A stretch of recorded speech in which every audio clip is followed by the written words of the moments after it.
the Reagan Revolution. Well, I'll accept that.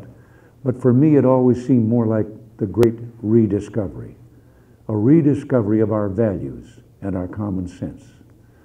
Common sense told us that when you put a big tax on something, the people will produce less of it. So we cut the people's tax rates, and the people produced more than ever before.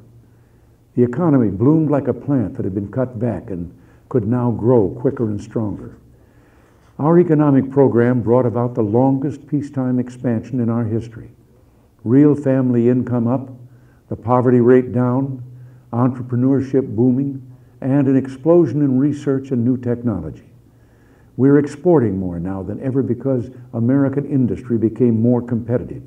And at the same time, we summoned the national will to knock down protectionist walls abroad instead of erecting them at home. Common sense also told us that to preserve the peace, we'd have to become strong again after years of weakness and confusion. So we rebuilt our defenses.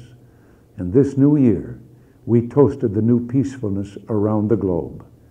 Not only have the superpowers actually begun to reduce their stockpiles of nuclear weapons, and hope for even more progress is bright, but the regional conflicts that rack the globe are also beginning to cease.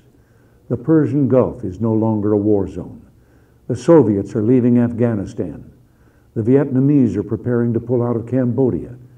And an American-mediated accord will soon send 50,000 Cuban troops home from Angola.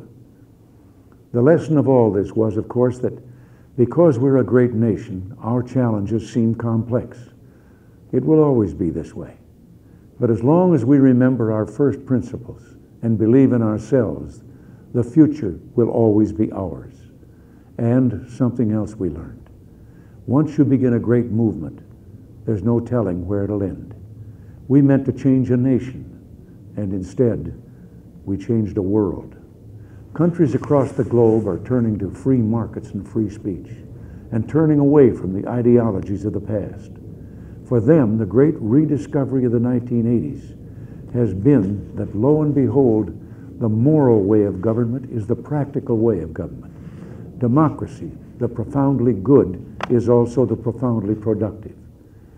When you've got to the point where you can celebrate the anniversaries of your 39th birthday, you can sit back sometimes, review your life, and see it flowing before you. For me, there was a fork in the river, and it was right in the middle of my life. I never meant to go into politics. It wasn't my intention when I was young. But I was raised to believe you had to pay your way for the blessings bestowed on you. I was happy with my career in the entertainment world, but I ultimately went into politics because I wanted to protect something precious.